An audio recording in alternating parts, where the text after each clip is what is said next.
A, all persons having anything to do before the Honorable, the Justice of the Appeals Court, now sitting at Boston within for the Commonwealth.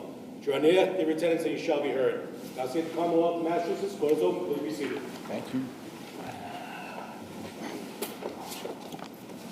Okay, good morning and welcome to today's sitting of the Appeals Court.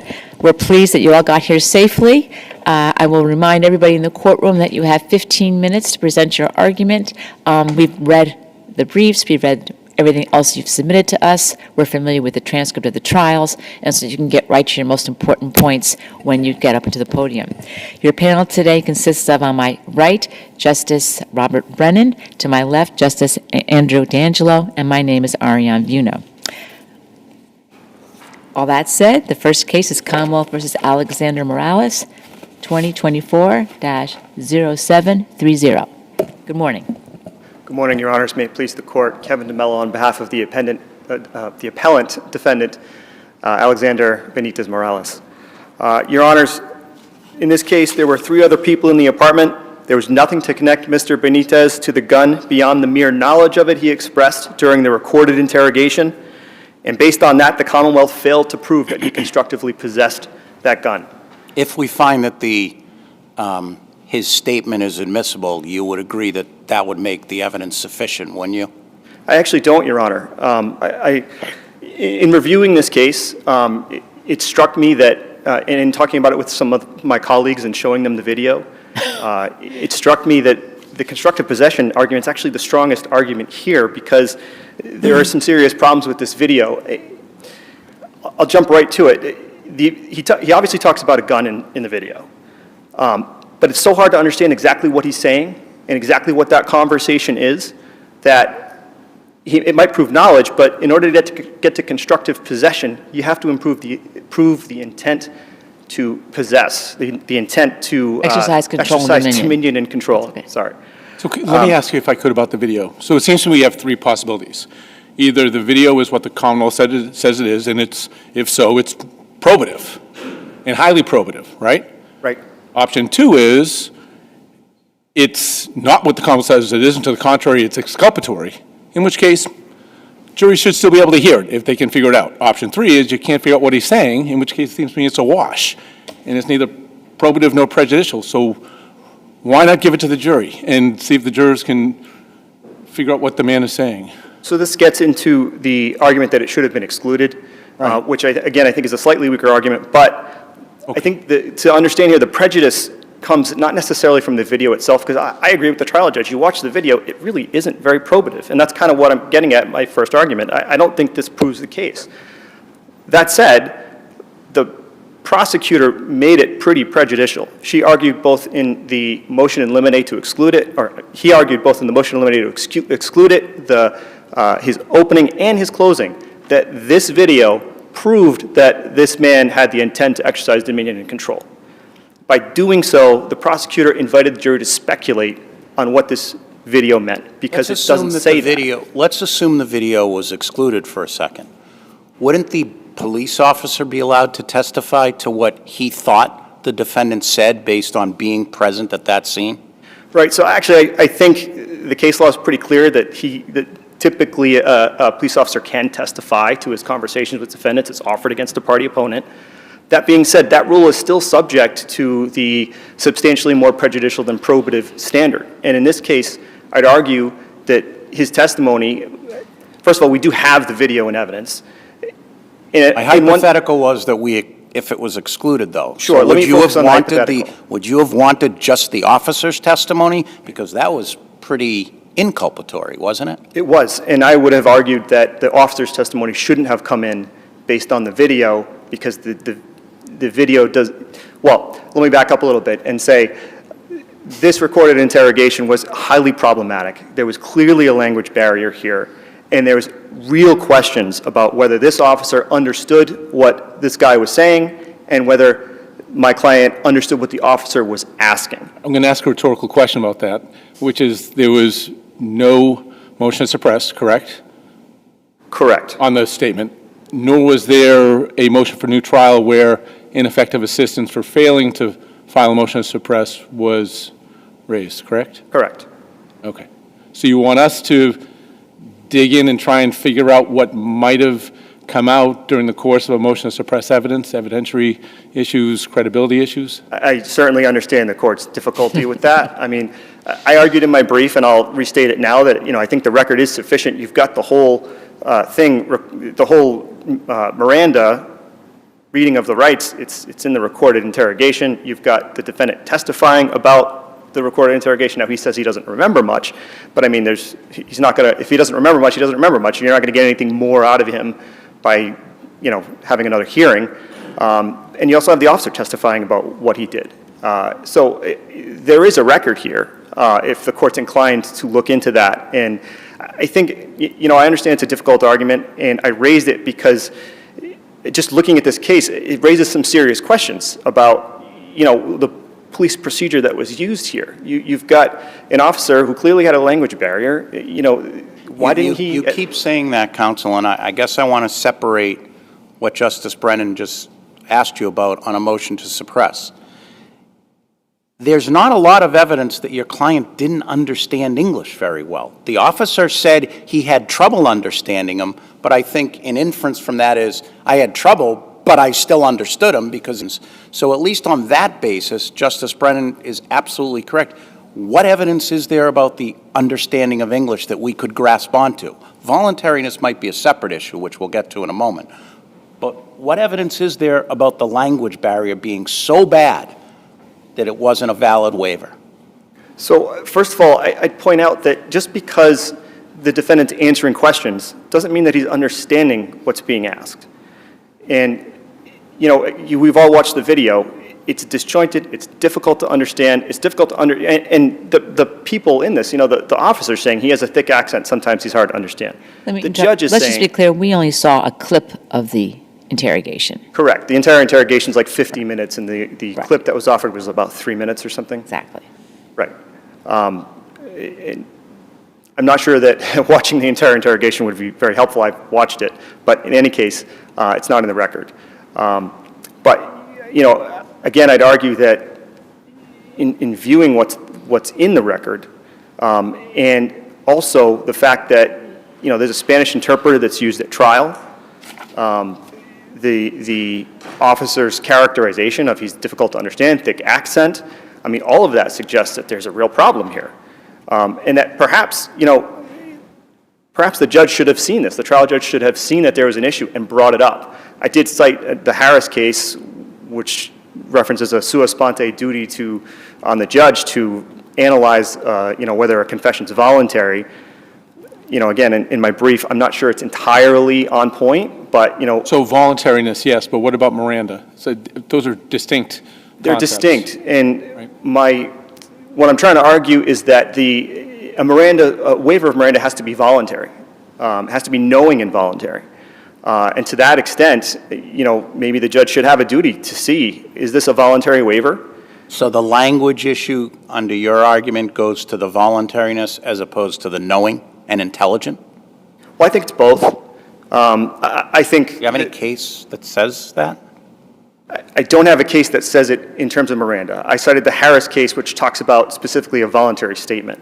And that was really specifically cited to highlight the fact that the judge should have been flagged to this, should have had a duty to look at this. All right, let's now that you're on the voluntariness issue, let's get to that. Your client, again, even though broken English, there's testimony that he was under the influence of drugs, and he testifies that he doesn't remember certain things. In your reply brief, primarily, you suggest that that raises a live issue of voluntariness. Is that correct? Correct, Your Honor. Counsel never asked for any voir dire. He never asked for a humane practice instruction. So what should we do, whether it's actually a live issue, if the lawyer didn't bring it up and the judge certainly didn't bring it up on her own? Well, on that issue, I'd say Harris is on point. It is something that the judge had a duty to bring up, and if the judge failed to do so, this court has the ability to analyze that. And the Harris case did that.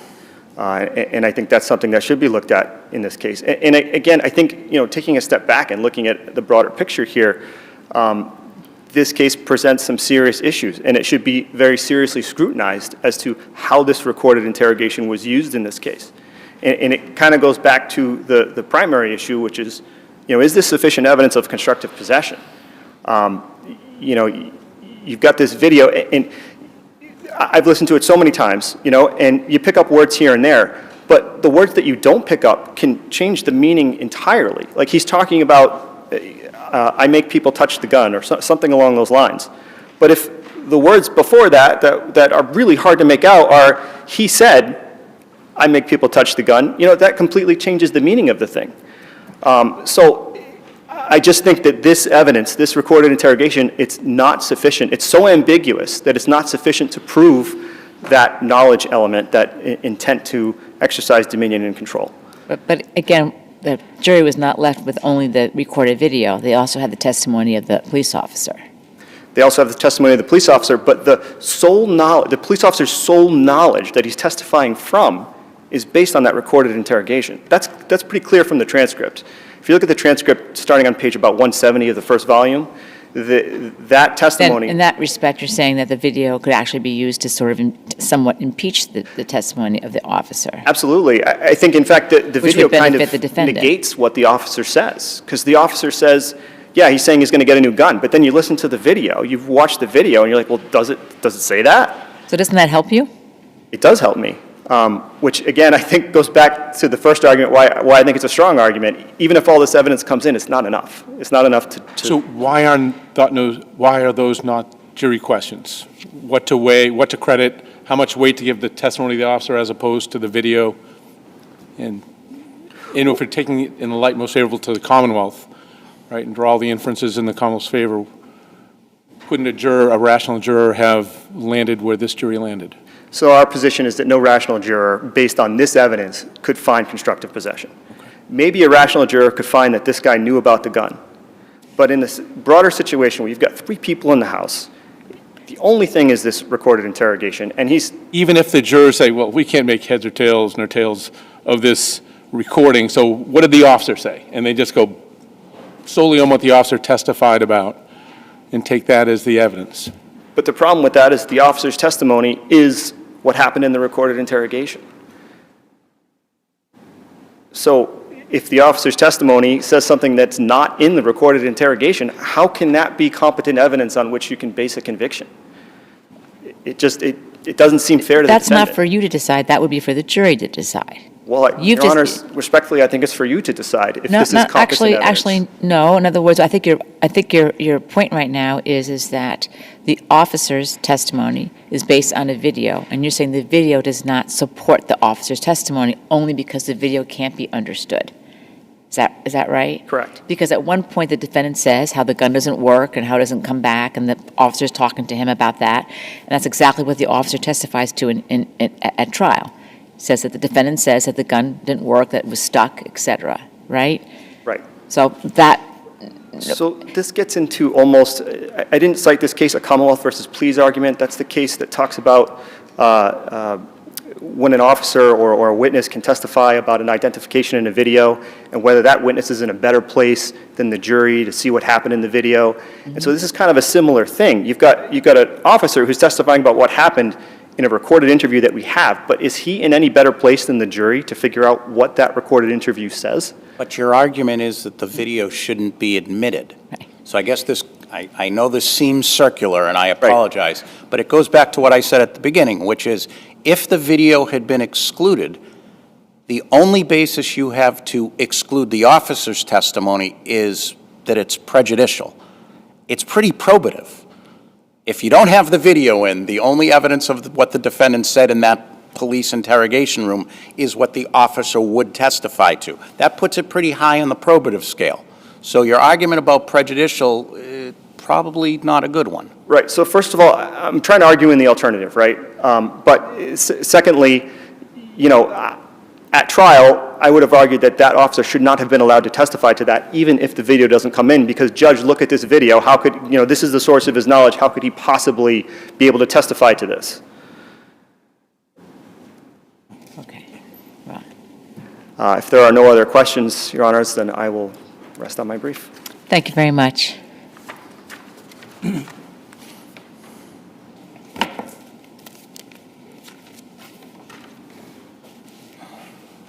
Good morning. May it please the court. Danielle Borges on behalf of the Commonwealth. The Commonwealth respectfully asks this court to affirm the defendant's conviction of carrying a firearm without a license. I'll start briefly with the sufficient evidence of constructive possession, as we were just discussing that. As was being discussed, it's the Commonwealth's position that, viewing the evidence in the light most favorable to the Commonwealth, the jury heard sufficient evidence that the police were given consent to search the apartment. During the search, they found the firearm under a drop ceiling tile, and they later heard through the testimony and the recorded video that when Detective Sergeant Bellafato interviewed the defendant, he explained, several things. He did not live at 186 Pritchard Street. He visits there.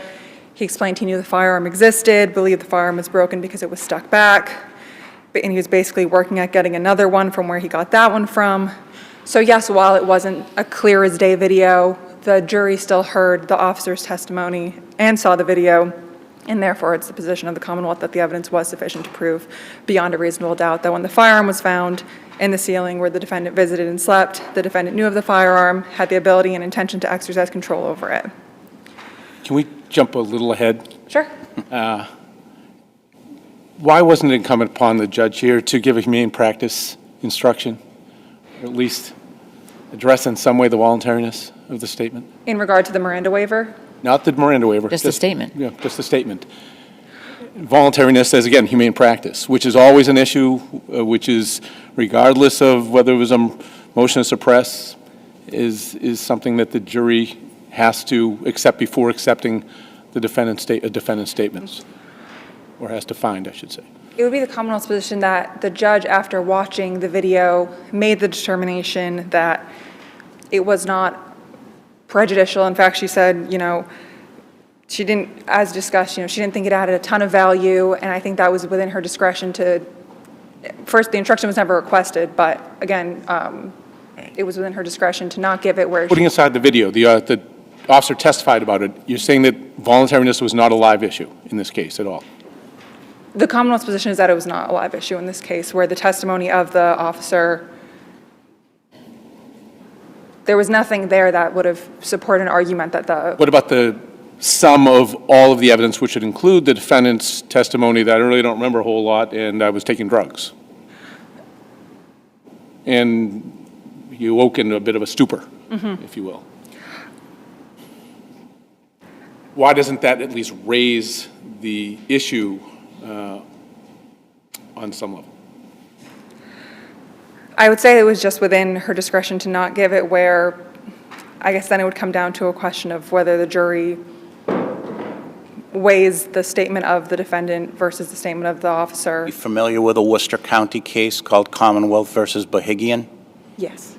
In that case, was not an issue raised by defense counsel, was not an issue raised by the trial judge, and yet the SJC said it was a live issue because he had hit his head against the windshield, and therefore the judge sua sponte should have, A, considered it, and perhaps more importantly to Justice Brennan, B, let the jury decide it and give a voluntariness instruction. That's true. I would think in that case, distinguishing it from this one, the severity of the concern was a bit more than this case, but I can see the comparison. Can I ask you about the police officer's testimony? There's a couple of times during the police officer's testimony where he says he believed what the defendant said was X, Y, and Z. It's almost like he's interpreting what the defendant said, and there was at least one objection to that. Why is that admissible? So I think that goes to the police officer being able to testify as to what he understood from the interview, and then to that goes to the juries whether they credit his testimony regarding his interview with the defendant. Isn't that similar to, I guess as defense counsel, appellate counsel alluded to, the identification case? The best evidence is the video itself. Why should the officer be able to interpret what the defendant was saying? When the video is in evidence, the jury can hear it, and now you're allowing the police officer to sort of give his interpretations of what the defendant actually said.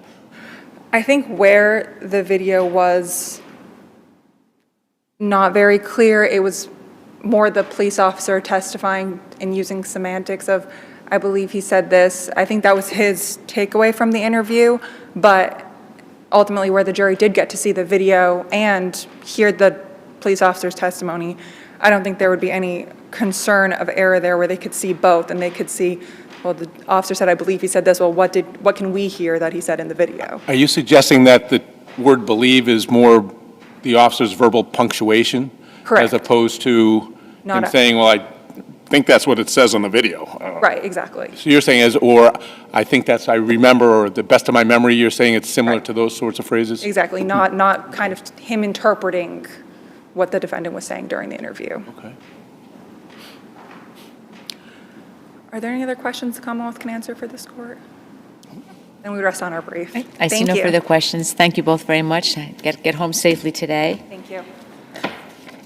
It's already started. Next case is Commonwealth versus FAROUQ SAMEJA, and I apologize for how I pronounced your client's name. Please correct me when you take the podium. This case number is 2024-0306.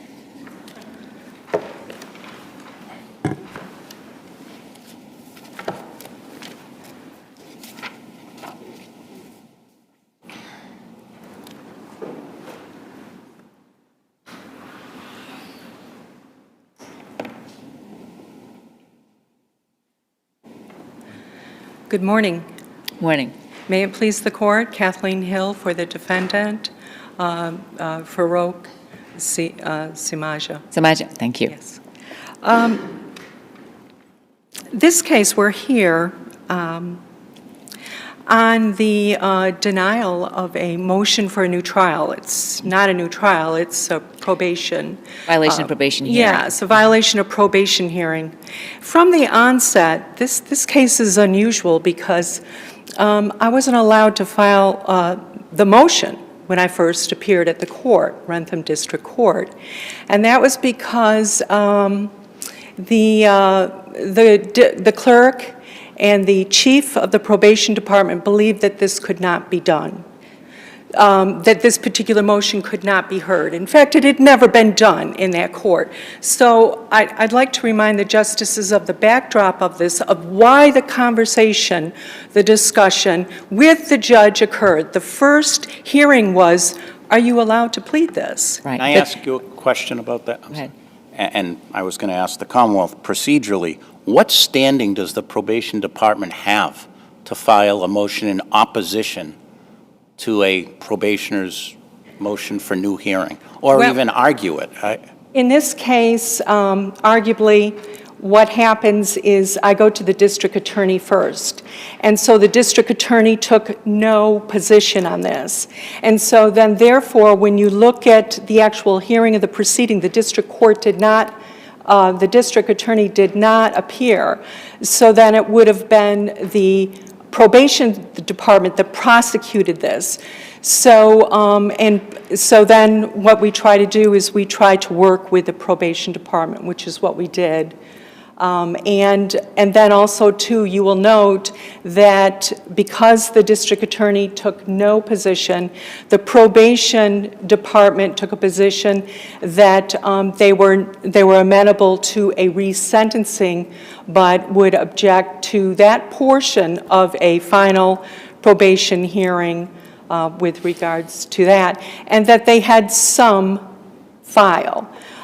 So the judge addressed the issue at the beginning, the starting point is, and she herself wasn't certain if it could be heard. And so that's the backdrop of this. And of course, as you know, that's Commonwealth versus Patton by the time we came back the second time. So I think your persistence is commendable, but does that have anything to do really with what's before us today? Yes, it does, Okay, Your tell Honor. me And how. that's why I thought, I've been thinking this over. I'm sorry to confuse you, but No, I'm not yes, confused, because just you explain it to me now. It just occurred to me, the judge, the primary issue that she denied this was that she felt that Commonwealth versus Quispe Yeah. was the governing rule at that time. Well, she made clear in her comments in the motion to reconsider that she understood that that case had been changed and that it was only relevant to determine whether or not what counsel would or would not have done based on she the did. rule at the law at that time, right? Yes, she did, but I think the progression of law in the Commonwealth of Massachusetts is very clear.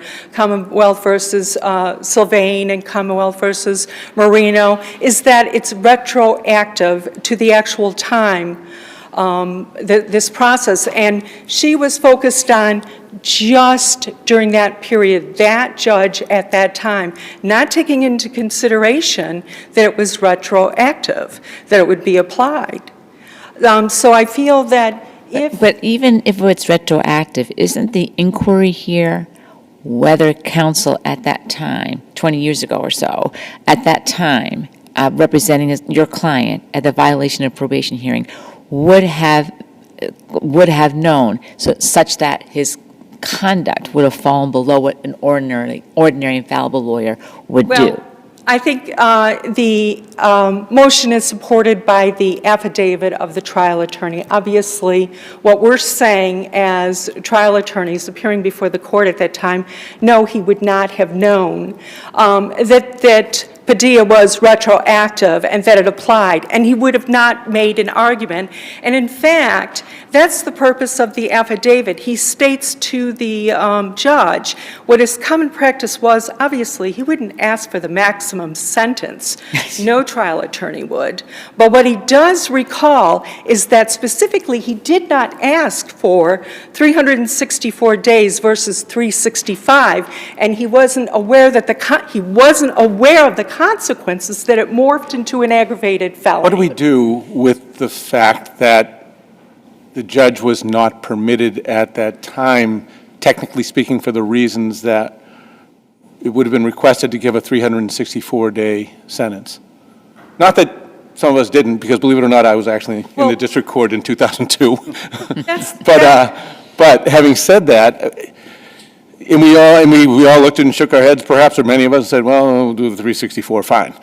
But you were not permitted to legally at that time. And so the lawyers used to couch it kind of. Sure, and that's why it's excused, the error. The error of the trial attorney at that time, you couldn't possibly have known. It's happened to all of us. The law is modified. We couldn't have made an argument, but maybe we could have made it in a fashion in which there would have been ways which Rule 8D, the mitigating factors allowed. There wasn't even those factors weren't considered. And there's got to be some demonstration, though, right? At least some demonstration the judge might have done or would have done something different. And when I first looked at it, I said, maybe. But then when I looked at the part where it talked about the extensive prior record that your client came into this with, it made a little less sense to me. I think the strongest is the equal protection claim under that, is that, as you look at it and you go back, it's under the Strickland standard, it's not that the judge would have done, given the lesser sentence. There's the possibility that would have changed the outcome of this. I ran across a case, 1999, a Superior Court case written by Justice Cowan. And in 1999, she specifically addressed the issue of, for an immigrant at that time, and getting 364 days versus 365. And she said, had the judge known, as in this case she was the judge, you would not have intentionally caused these collateral consequences. It violates equal protection. Well, why should an individual who, depending on his status, receive a sentence that is 10 times more than what would be given for those particular violations? In this instance, it's not 10 times more, it's for life.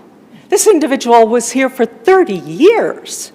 Why would a judge know and want to give and impose 365 days on an individual? And moreover, well, it could be that the judge looked and said, look at this person who's been basically a individual crime wave, and maybe the best thing for this community is to have the person deported. I'm not saying that's right or wrong. That's not the case. That's not the case here, as we know from the record, and as the district court can make that determination as well, too. The record is sufficient to decide this issue. It simply A couple of turns on. things. It's funny that you have a Superior Court case from Justice Cowan, because of course she authored the Crispy case. Many judges at that point in time, as Justice Brennan is pointing out, may have taken immigration consequences into consideration. But after that case came down, all trial judges were instructed that is not in a consideration, correct? Mm-hmm. Okay. So that's the law. We at that point in time.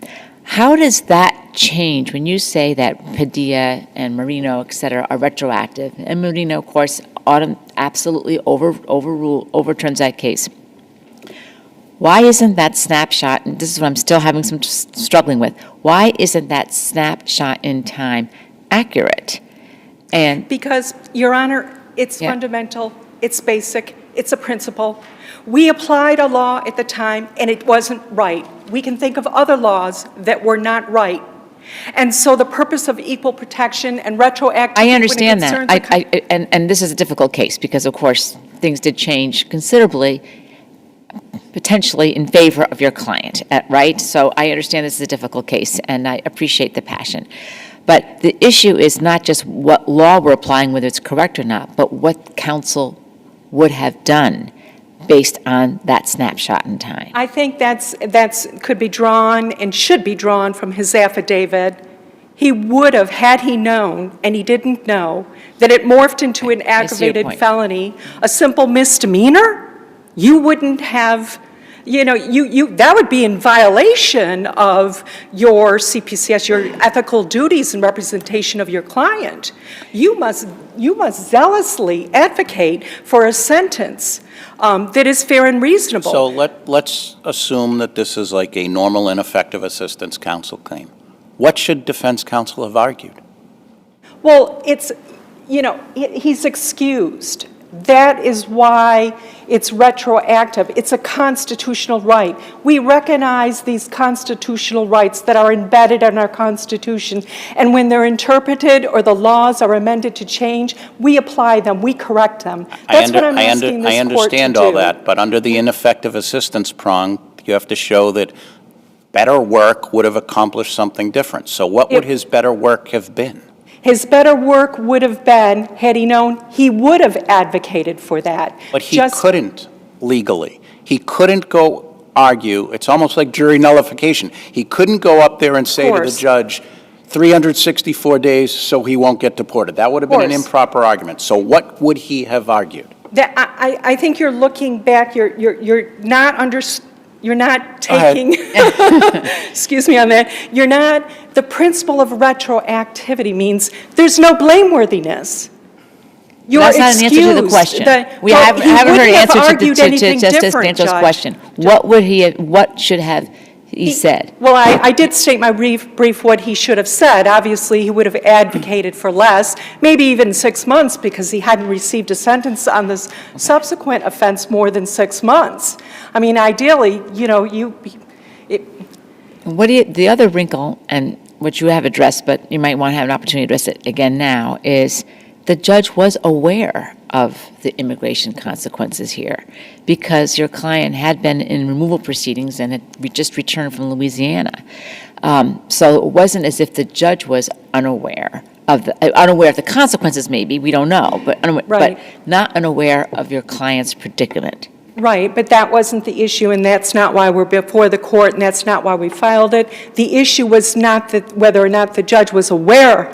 The issue was they were not aware that imposing the maximum sentence of 1 year morphed a misdemeanor into an aggravated felony under federal law. Yes, the defendant says, yes, I explained to the judge while I was while my attorney was representing me, I wanted to speak. I wanted to explain what I have done, as if his record was looked at, and the judge knows this, he has always done. He has always taken responsibility. He has always been forthright, and this is what he did. He himself didn't know it was going to morph into an aggravated felony. Did it make a difference at all whether this was an admission to violation, or as it's referred to, a stipulation, versus a hearing, where the judge took evidence and found your client in violation? Does that make a difference in terms of? I'm sorry, are you saying Sure, the question as to whether, whether the defendant, whether the probationer at that time, your client, admitted to the violation versus was found in violation after a full hearing? Does that make any difference to our analysis? Well, it would, but not to this case, because he did admit to it. How do we know as that? he had done other ones, because how do it's we know that? My understanding when I read and I look at the record is the record's lost. And Because the Commonwealth points out that the you know sort that, of Your different Honor- docket language, thanks, there's different docket language on this as opposed to another, from which someone, I suppose, could infer or speculate that. No, it's on the docket, Your Honor. If you look Yeah. at the handwritten docket, you will see violation of probation found. Right. When you stipulate to it, there's no finding. It's by stipulation. They always put down the stipulation on the docket sheet. Using the term always in terms of a district docket, I think you're on very dangerous territory, especially the handwritten ones. And some they write them on the outside of the file, some they used to Yeah. write them on the inside. I mean, you know. Yeah. So we're relying on that with, given the basis of the docket, and so that was. So it's your inference from the docket, that found means that Yeah, I think- there was a hearing, but we don't know. Yeah. And then I think there was another hearing before, if you look, a couple months before, specifically with regard to restitution, and the judge allowed probation to set the amount of the restitution. If there are any other questions, I see my time.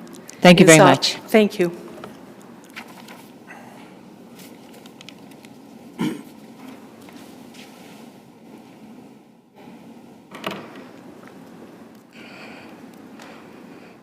Good morning, Your Honors. May it please the Court, Kristen Kelly for the Commonwealth. The motion judge here did not abuse her discretion when she denied the probationer's motion for a new violation hearing. As was pointed out, the assessment of counsel's conduct has to be taken into account as of the time the conduct was made, in light of the prevailing professional norms and the facts and circumstances that were known to counsel at the time. May I ask a question that really has little to do with perhaps the legal issues here? So the Commonwealth did not take any position on this. Essentially, it was like conceded it at the time, right? And other than the fact that there's an appeal and I suppose you have to show up, why do you care now? I think at the time that we took no position was that this is probation's matter and that they were going to handle it. When we were notified of the appeal, we did reach out to probation, and they indicated that the individual who had written opposition was no longer with probation, and that it would kind of be a complicated process. To Justice D'Angelo's question way back, what standing does OCP, I assume that's, I don't know if they weren't called that then, but what standing does probation have in this sort of a case? It seems to me this is a Commonwealth. I think they have an interest district attorney issue. Yes, I think they do have an interest in maintaining and preserving their finding of violation.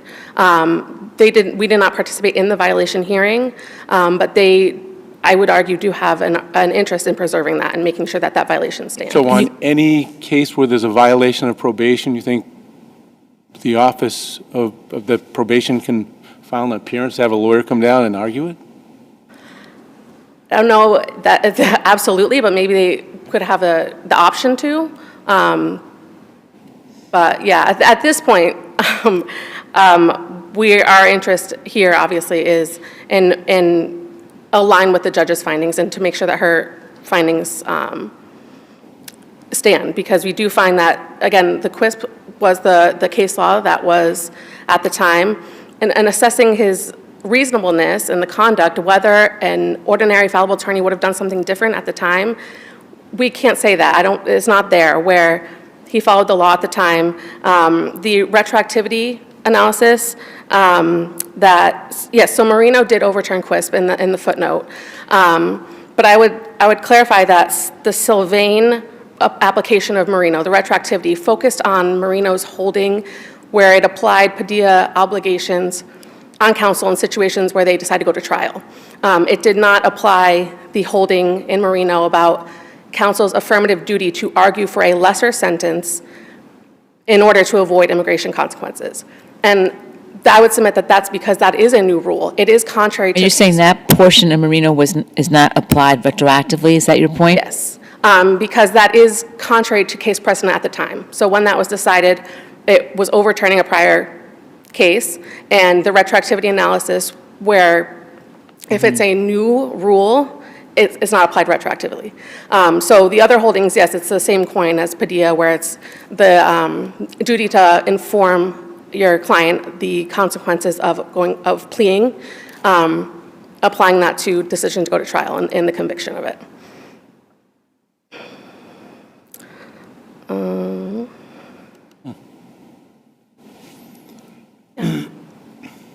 Is there a principle of fundamental fairness that nobody in the court at that time, at least according to the record, seems to have known that giving him this sentence was going to turn it into a federal felony and therefore be deported?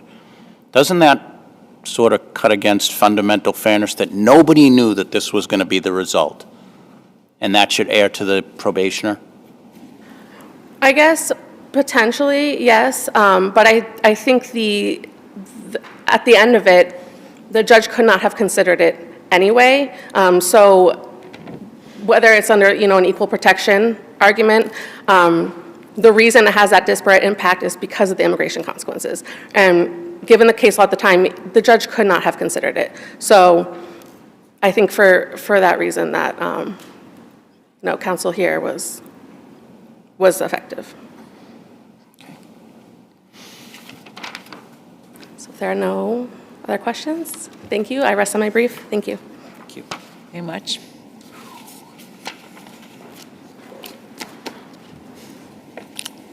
The next case is Commonwealth versus Nicholas, I'm going to pronounce it GOUSIE. Please correct me when you come to the podium.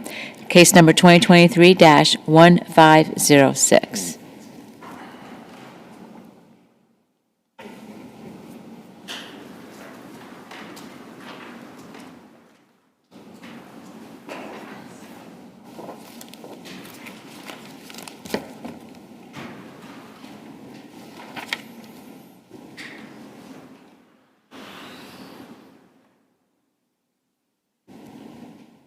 Good morning. Good morning. May it please the court, Genevieve Henrique for... Could you please step to the podium? Thank you. We need to hear you better with the microphone, and it needs to be recorded as well. That's okay. My voice does travel, but yes, I just was a little excited there. One second, make sure the light goes back on for you. Hold on, I don't see it. There we go. Thank you. Go ahead. Let's try again. Good morning. Good morning. Genevieve Henrique for Nicholas GOUSIE. May it please the court, this is a case where there were blatant violations of the first complaint doctrine, which created a risk of substantial risk of the miscarriage of justice. This is true particularly in light of the fact that there was absolutely no jury instruction with which the jurors could have understood how to properly consider the evidence that was in front of them, which was not first complaint evidence as pondered by King in any way. There was no first complaint witness. There was a witness that could have been available, that was clear from the record, the father, but he was never called by either party. It was never presented as a motion to eliminate to bring him. It was never discussed. There was no careful analysis of the judge of this body, this doctrine that he would have, and he could use his discretion to analyze and properly introduce this evidence. Wasn't that sort of situation that other cases have looked at, where a judge perhaps deviated from what King initially had, well, King has certainly deviated from what it initially had in mind, but used that body of doctrine. No, this was essentially, unfortunately, a circus in which Mr. GOUSIE ended up suffering. So can I ask you about that part of it? Because look, I don't disagree. There was no limiting instruction at the time as if it was first complaint as required. There was no instruction to the jury in the final instructions. Having said that, and I'm not sure, I'm trying to wrestle with, is it the order in which it happens? Your client's defense was recantation and essentially inconsistent statement, right? for which there was no limiting instruction on prior inconsistent or consistent statements, but we'll leave that to the side. Assume for the moment his defense is recantation. Is the Commonwealth not entitled to say, okay, recanted, but inconsistent statement, although again, it came in substantively, so it does confuse it.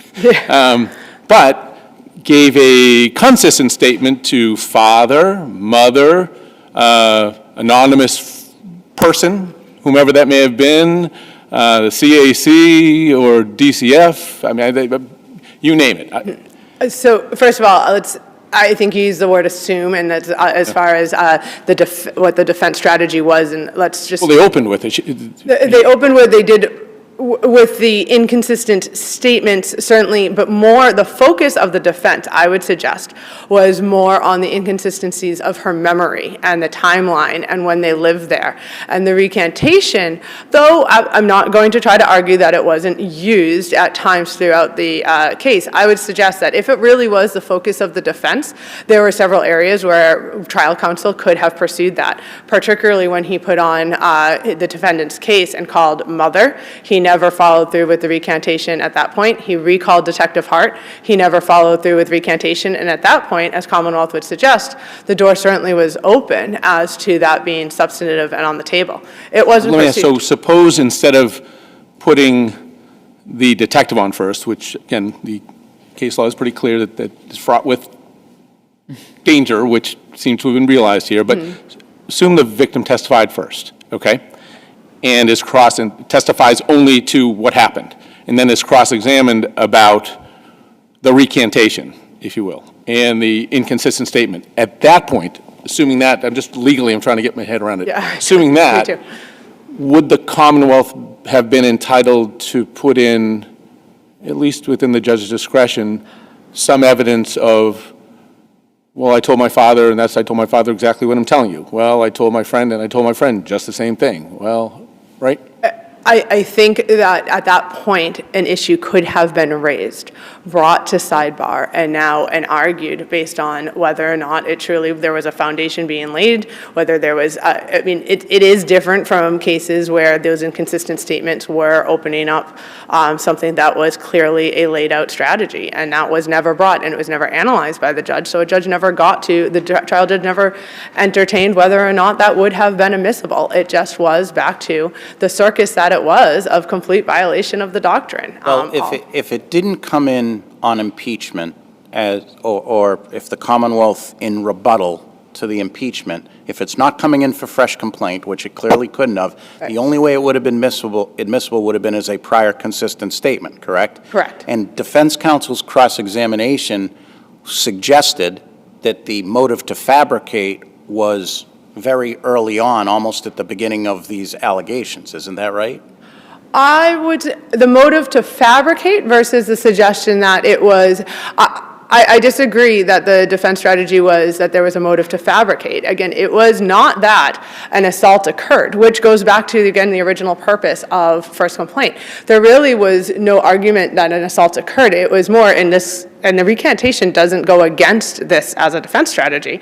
It was whether or not there was another person, whether it was identification, which, as we know, first complaint is not supposed to go towards identification. It's What about as an appropriate response to the delayed disclosure issue? I mean, it certainly doesn't help as it relates to the report to CAC or DCF, but in terms of telling the father, telling the mother, at the time, as opposed to it being delayed 7 years. Well, of course, it would have gone to delayed disclosure and been potentially admissible appropriately if it had been admitted appropriately, and that would be by calling father, but it wasn't. Yes, of course, first complaint testimony can go towards curing issues with delayed disclosure. I would suggest anyways, maybe I shouldn't be that, but I would suggest that certainly. I'm saying not as first complaint, so say there's the testimony and the cross-examinations, well, you didn't tell anybody for 7 years, and then the redirect is, well, in fact, whom did you tell? Well, I told my dad the next day, I told my mom the following week, and then I kind of got all nervous because the family was ganging up on me. If Commonwealth had elicited that, are you saying? Or if No, I would have been on cross, presumably, the delayed disclosure. I suppose they could have anticipatorily done so, but, yeah, okay. I think yeah. just trying to wrestle with how to get my head around what exactly this was, because it really was, everything came in substantively. Even the recantation, if you want to call it that, it didn't happen, came in substantively, which it shouldn't have, right? Correct. I would agree, and I'm glad I'm not the only one wrestling with this, as I have done for several weeks. I'd like to speak briefly on the juror issue, unless there's any other questions on that issue, and certainly answer any questions. But then I would suggest also that, especially in light of the issues that we were just discussing, and I would suggest that this, even though there was some objection as to the first complaint coming in at some of the inadmissible first complaint testimony coming in, I do suggest, as I do in my brief, that it is a miscarriage of justice review. I would suggest the totality of errors, including the judge's failure to properly inquire as to the juror who 4 minutes later apparently made a decision, certainly goes towards the harm that my client suffered as a result of, again, several errors that occurred during this trial. And so in that, I don't want you to dominate the questioning, but that makes common sense to me, right? That you should have kept the juror out of the room. But is there any case that says, when the case seems to say the judge has discretion as to whether to suspend deliberations? I haven't found anything Probably didn't expect it to be 4 minutes later.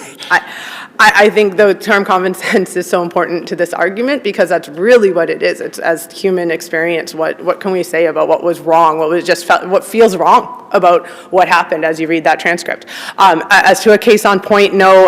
Most of the cases I cite in both my principal brief and reply brief are to juror impalement in general.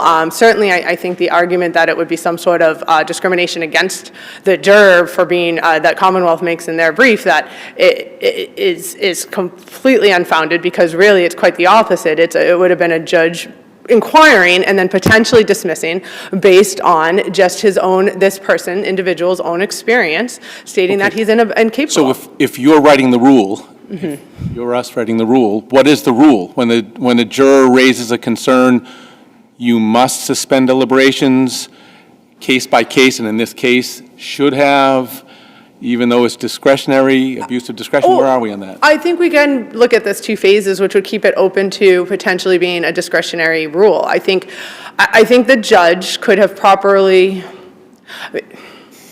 The judge didn't know that it was going to be 4 minutes before they came back. In fairness to him, that's the case. So let's say he used his discretion and didn't instruct the juror.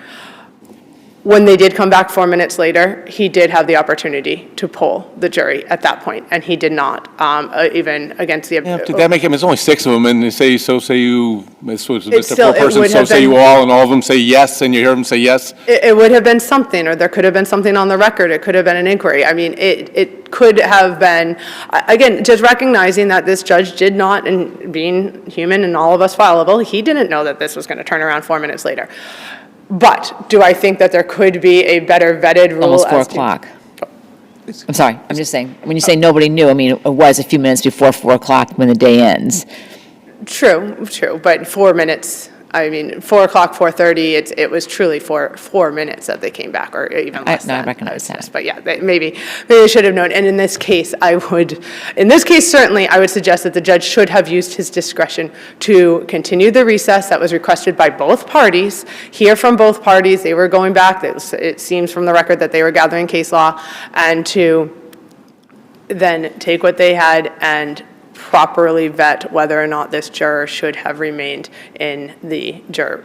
One other issue I'd like to ask you about before your time, and that is, and I know you don't agree with it, but assume for the moment that we determine that the prior bad act evidence, at least as it relates to the splits, was properly admitted. Okay, putting aside that the tens or hundreds of other acts of indecent assault and battery that were not charged in the complaint were never vetted, putting that aside for a moment. Does the absence of a limiting instruction, either contemporaneous with the admission of the evidence or in the final instructions, by itself create reversible error? I think it does. I think it's clearly It clearly is a situation that called for some jury instruction at some point, and the fact that it was a complete. You have a case that says that, because I don't think I saw it in your brief, a case that says that if prior bad act evidence is properly admitted, but the jury is not instructed on the limitations, that is reversible. reversible. I don't have a case that is on point to that, but I would suggest that and again, looking at this as a totality and all the errors, then certainly it should be reversible, but just for that alone, I think it should be given these circumstances, but I don't have a case on point. Barring further questions, I'll rest on my brief. I see none. Thank you very much. Thank you.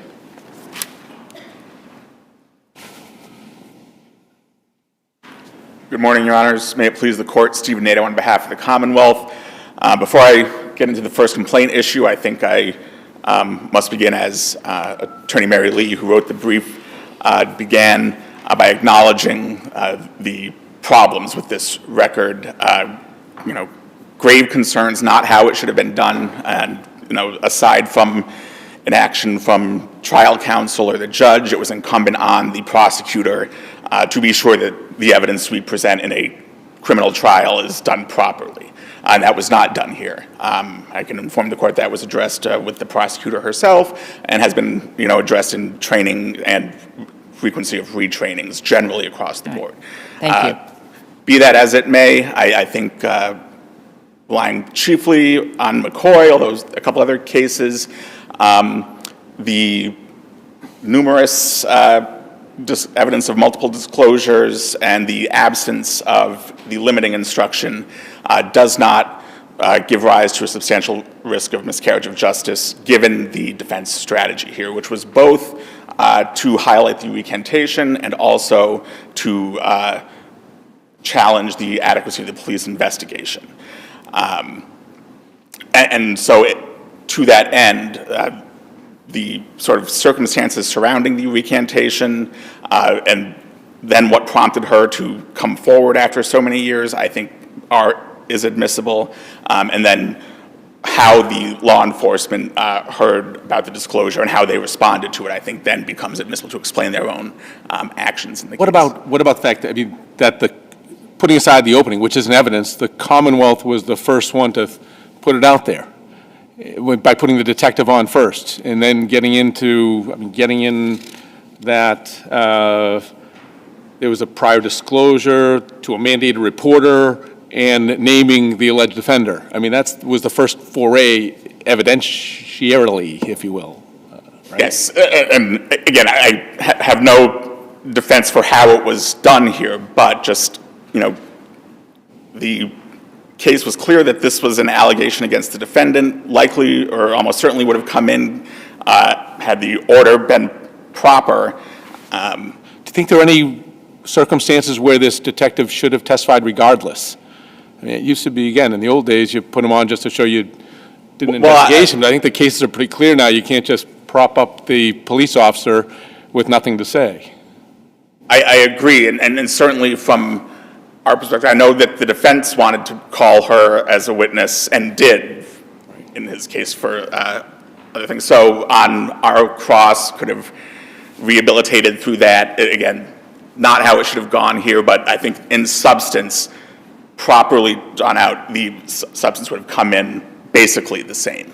And given the defendant, and again, I think that's McCoy, and I think I'd also refer to Hanino, specifically at Penn site 496 in that case, where they talk about, in that case, the victim's uncle and brother both expressed, there was evidence of their reaction and also the pressure they put on the child in that case. And so I think the evidence here, again, if had it been followed the proper procedure, would have come in under that same principle as well. A lot of this evidence, I hear what you're saying, that it may have come in properly if it had been in the right order. But there's another leap to that, which is if it came in properly in the right order, there would have been a limiting instruction if it had all been followed properly. Mm-hmm. How do we, and this goes back to Justice Brennan early on, struggle with the fact that all of this just comes in for everything.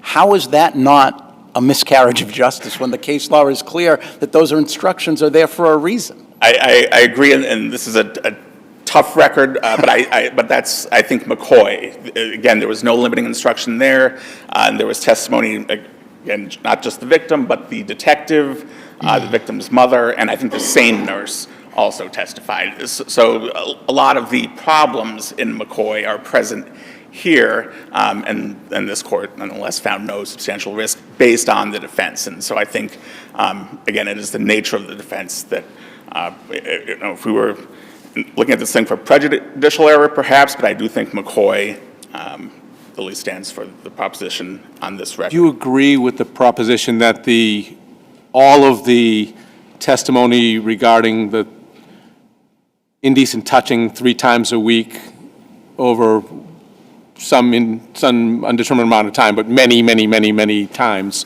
was all prior bad act evidence, at least as this complaint was charged? It wasn't on diverse dates, it was on, maybe even on or about a date. A singular act on or about a date is how it was charged, right? I mean, that's the complaint. It's, it's not actually an element. The defendant didn't challenge variance. The fact that, and this ties into the second issue of the prior bad acts, but the jury were clearly instructed you were here about a touching. There was only one kind of touching really discussed here in one particular context, the bedtime routine. So I don't think any variance on that ground was prejudicial here, but I think that was all kind of evidence of the touching that was alleged. Well, your problems aren't over. We still have to talk about the juror. Yes. And if there are no questions on that, meaning on the first, it is what it is.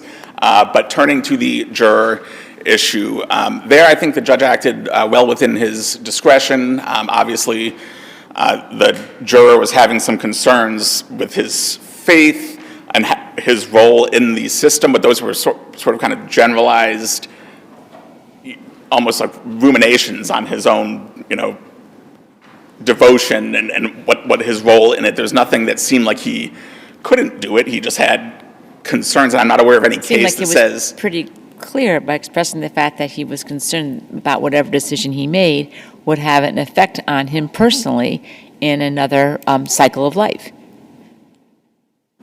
Right, and I think that is sort of consistent with, your own conscience, how you deal with that in the jury deliberation room. I think while couched in sort of a faith-based context, it's not sort of unique in that regard. I imagine there's a lot of discussion like that goes on in the deliberation room. Here was clearly more acute for this particular juror, but then he was sent back, and they came back with no sort of prodding to get over it from the judge. Really, just kind of asked, "Do you think you can still deliberate?" That he was sent back while the parties sort of tried to figure something out, and he came back with a verdict. And when the jury was asked if it was unanimous, he said yes, or he indicated his assent. As far as polling, just trying to think this through, do you think the judge had the discretion,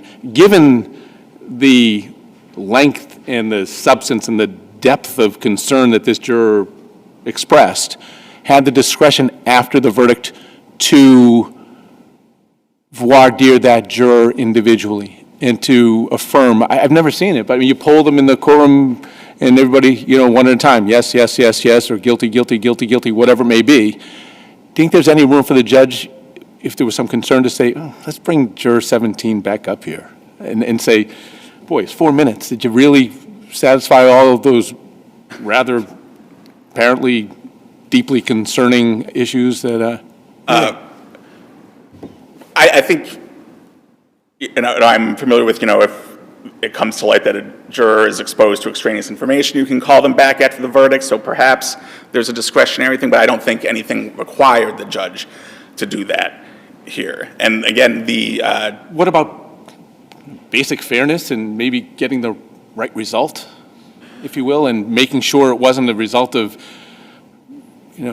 tick-tock, it's 4 o'clock, pressure, come on, let's go? I don't know that there's any indication that that's what it was. Again, the concerns were to my point, how do you? Personal, spiritual, and generally, we have no idea what goes on in the minds of jurors when they're deliberating, and we're not supposed to. But again, here, he's not saying he can't do it, he just has these, religious-based concerns that he's not saying, I refuse to do it, I object, I'm just thinking about this, and then perhaps, and speaking them aloud, gives him some clarity, because then, again, obviously 4 minutes later they come back. I don't think we can ignore the fact that this came to the judge's attention, as well as counsel, because the foreperson wrote a note indicating that there was an issue with the jury.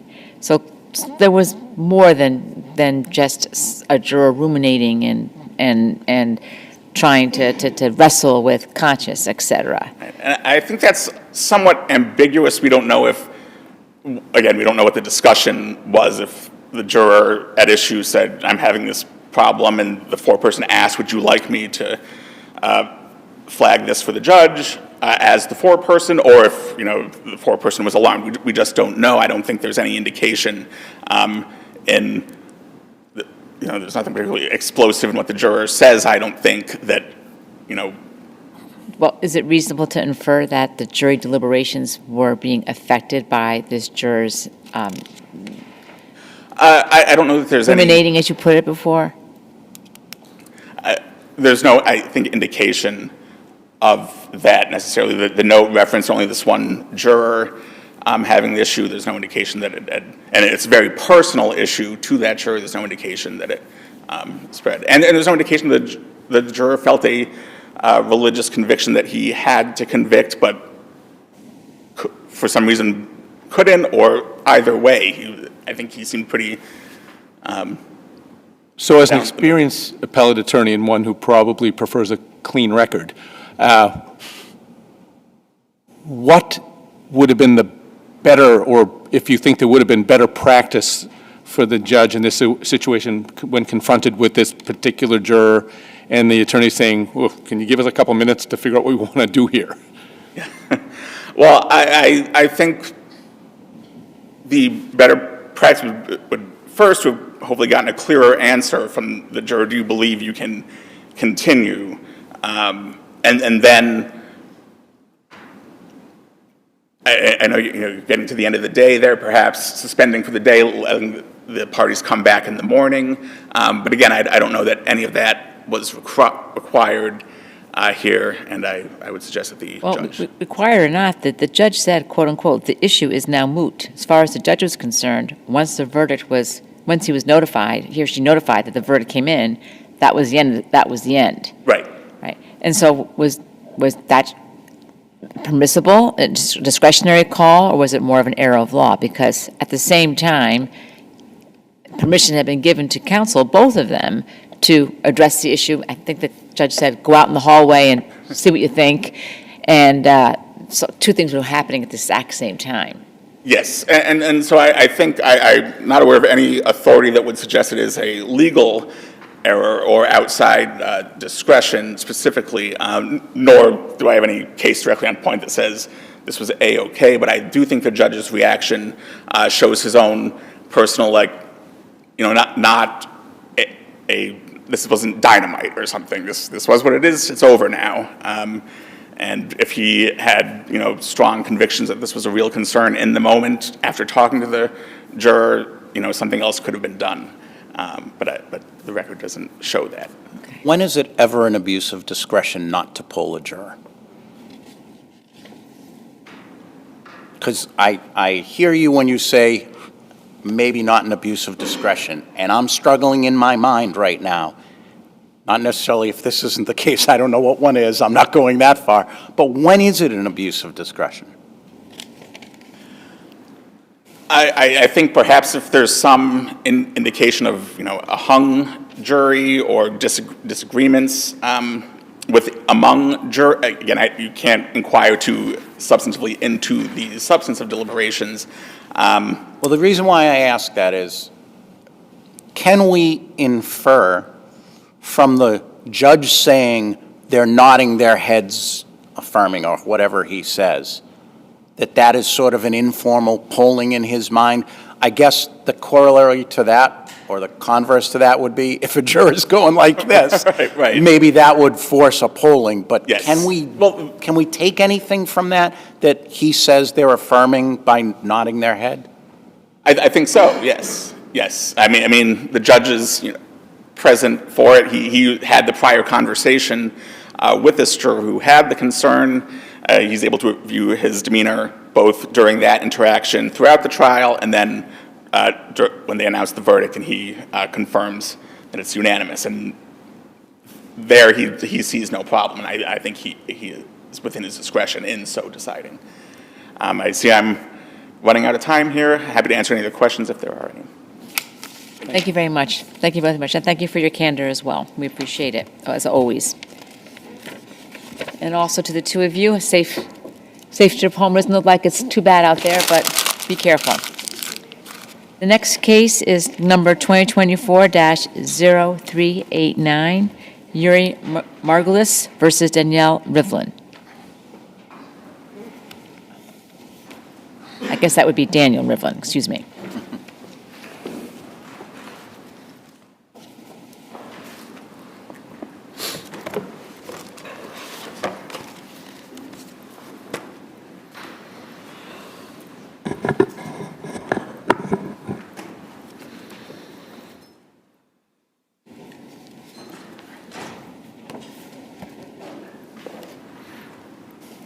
Good morning.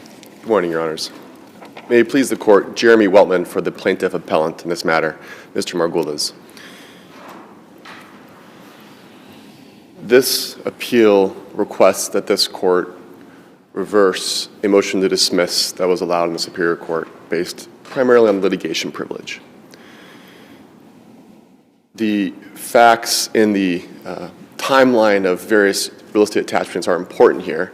Allow me to go through that unless you have something to interject with, of course. On May 16th, 2019, Attorney RIVLIN, who's the defendant appellee in this matter, through a Massachusetts law firm, Butters Brazilian, recorded 2 mortgages on property at 12 Morton Road, in Newton, Massachusetts. Right. And your client already had 2 other attachments at that point, right? Your Honor. Okay. At the time that those mortgages were recorded, there was a $350,000 attachment that went on record in November of 2016. And there was a July 2020 mortgage, Uniform Fraudulent Transfer Act judgment that was rendered in an MSJ, which was $476,000.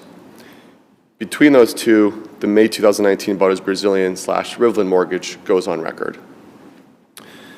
Thereafter, there is some motion practice undertaken by my client, to first try to dissolve those attachments, and then if not, to try to get some priority ahead of those attachments. Ultimately, the motion to dissolve the attachments was denied, but as part of the order and the judgment on that decision, the judge says, we're not going to allow you to dissolve the attachments, but that second attachment, the one for $476,000 that came in on the UFTA MSJ, will be applied nunc-pro-tunc, meaning it goes ahead of... Hey, counsel, I guess I do want to jump forward. Sure. We're familiar with the facts. The complaint is primarily based on things said during the litigation. Why isn't that covered on all those complaint counts where they're talking about what the attorney or his client said during the litigation? Why isn't that strictly covered by the litigation privilege? It's a great question, Your Honor. I'm going to point the court to the Besichis, I may be saying it incorrectly, case, and I want to compare that to the Kirker case, which is also referenced in the Besichis case. Besichis is very clear that it says, look, it can be any act or communication, right, that's covered in the litigation privilege. But I suggest to the court that if you read carefully the opinion of Besichis, it doesn't give you a blank litigation privilege for anything that happens in litigation. It says that the communication or the action has to be related to the specific litigation at hand. So on that, wasn't one of the issues that was contested and remained open attorney's fees? Well, the issue of attorney's fees with respect to Mr. Rivlin was always, or with respect to any counsel, was sort of left open, right? Because the automatic order, so you But can't it was say- listed, as I understand the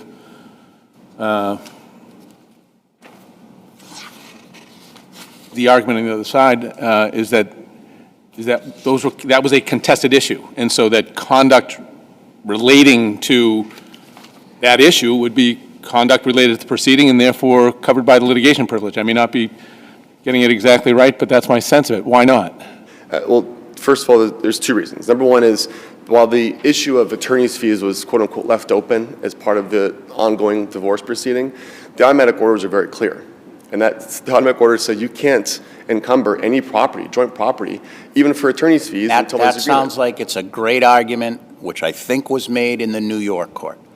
What does that have to do with how it's not part of the litigation privilege? The reason it's not part of litigation privilege, respectfully, Your Honors, here, is that there's two pieces going on here.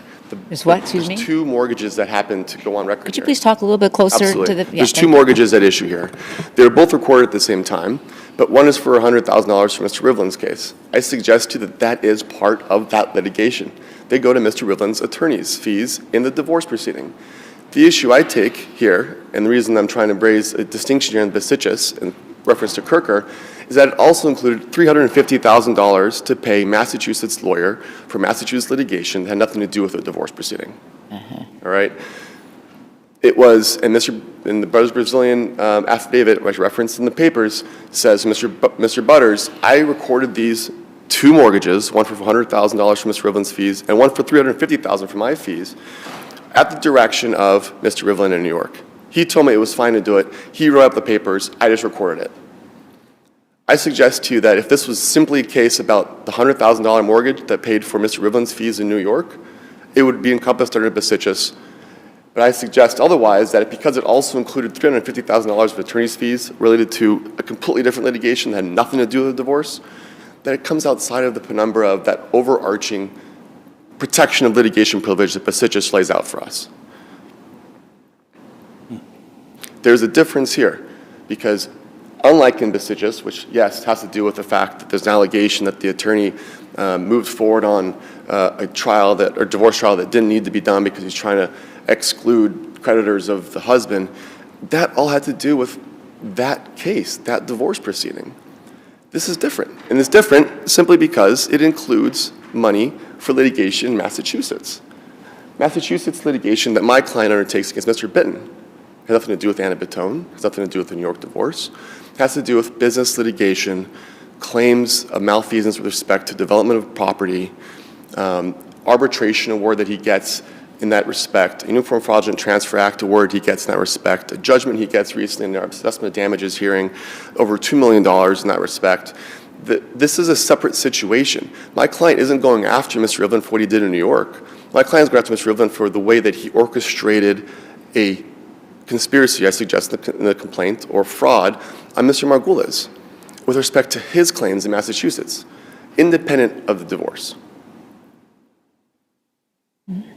To me, that's the difference between the Besichis trials, or excuse me, the Besichis opinion, and how it ties in if you look at the details of the Besichis opinion on page 17 when they start talking about Kirker. Kirker versus Hill, 44 Mass App, right? They say, the plaintiffs in Besichis rely on Kirker, saying it's different. The court in Besichis says, well, it's not different because here, all of the counseling had to do with the litigation of the divorce proceeding. In Kirker, yeah, he did some litigation counseling, but there's also what they called business matters counseling generally, rather than preparation or conduct of litigation. The attorneys in Kirker provided legal advice and services in connection with the purchase and sale of corporate assets. Their assistance was not confined to litigation. The same goes here. The assistance with respect to the $350,000 secured here in Massachusetts, from Massachusetts fees on a Massachusetts property, had nothing to do with the divorce in New York. And frankly, I think that it could be qualified as not being effort that was put forward by Rivlin with respect to litigation, but more as assisting clients in business matters generally. And if that's the case, if that's a wrinkle here that takes it out of the Besichis encompassing litigation privilege that we all know now to be very broad, then I suggest to you that Mr. Rivlin shouldn't be allowed to escape justice here, or at least have my client have a day in court, have it dismissed on a motion to dismiss on the front end, simply because of application of BENITEZ, saying that generally speaking, and I agree with this, generally speaking, litigation privilege is very broad with respect to any acts or communications related to that litigation. That's the difference, Your Honors. Any other questions I can answer for you? No? I see no questions. Thank you. Thank you very much.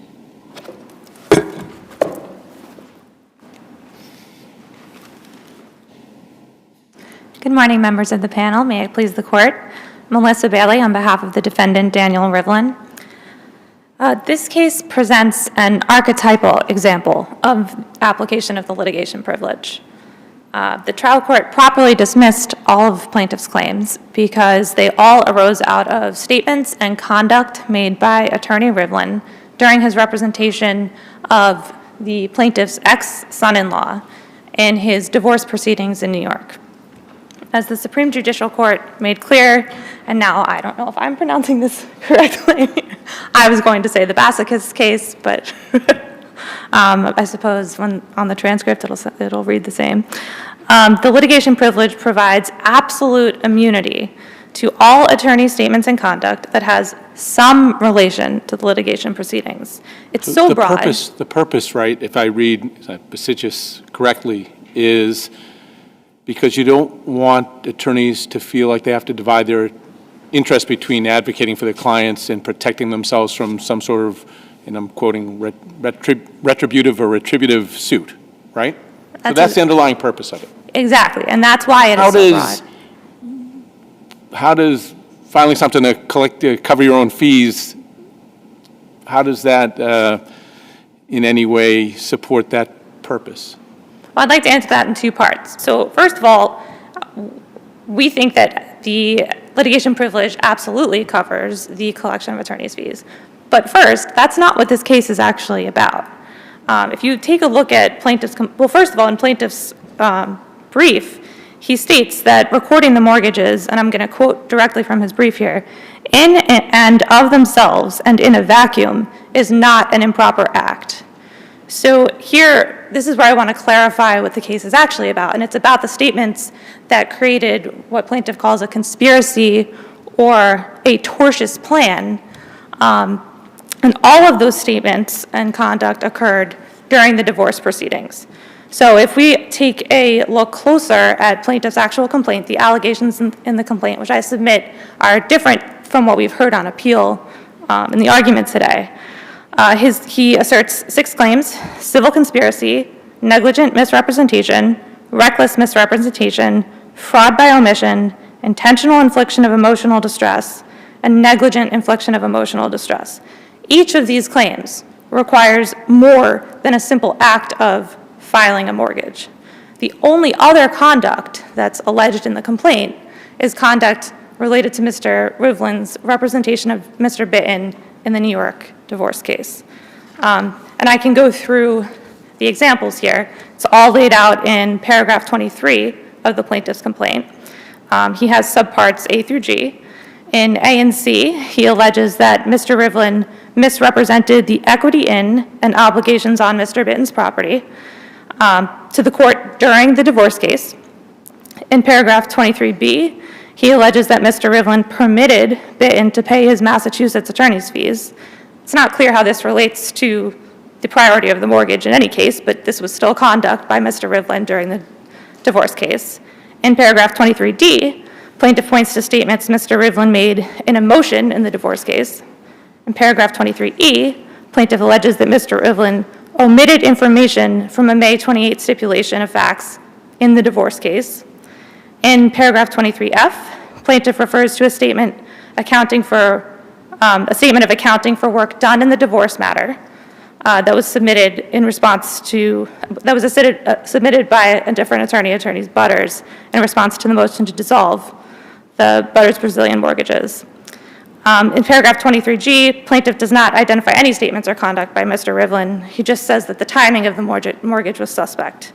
So all of these allegations pertain to Mr. RIVLIN's conduct and actual statements during the divorce proceedings. If you eliminate those from the complaint, the only remaining claim is that he filed a mortgage.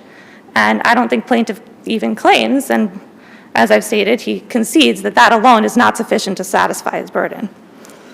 Isn't part of the allegation that your client orchestrated the filing of not just the first mortgage for $100,000, but also a second mortgage? Yeah, that's the first time that we're hearing that argument. That was not part of the briefs on appeal, that the real subject here is the orchestration of the second mortgage. There's no facts indicating that Mr. Rivlin had anything to do with that. That mortgage was not filed by him. There are no communications indicating that he had anything to do with that, no allegations in the complaint that he somehow caused that to happen. That was filed by a different law firm for attorney's fees in a different case in Massachusetts. They weren't filed at the exact same time? They were filed at the same time, but for two different things, and Mr. Rivlin had nothing to do with the cases in Massachusetts. I thought I understood from the complaint that that was part of the alleged civil conspiracy, that the two mortgages were filed at the same time, and that actually ended up protecting your client, or is that? I think that is conclusorily stated. It's Okay. not clear to me how that would affect, why Mr. Rivlin would have been involved in that, or how that would affect him. I do believe that that statement is made, but Okay. without any other support. All right. Would that be a statement, in your view, that we could accept as true, given the posture of the case being? I'm not sure what the statement is. So the statement is that Mr. Rivlin, Allegation, I guess it would be. yeah, the allegation is that Mr. Rivlin was involved in in Butters Brazilian's filing of the mortgage for Butters Brazilian's attorney's fees. Yes, you have to accept that as true, I suppose. But again, without all of Mr. Rivlin's other statements in the divorce proceeding, don't see how that alone would would give rise to a conspiracy or support any of the other claims in the complaint.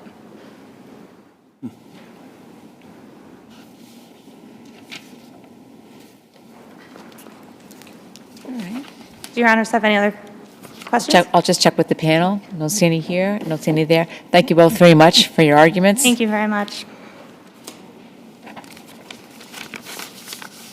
All right, we're going to keep going, not take a break this morning because I see the weather is continuing to snow. We want to make sure everybody can get home safely.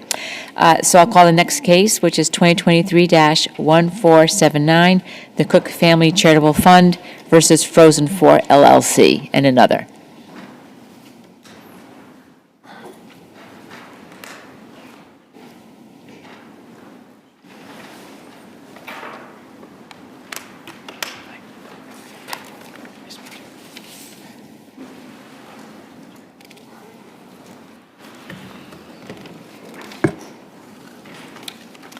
Morning.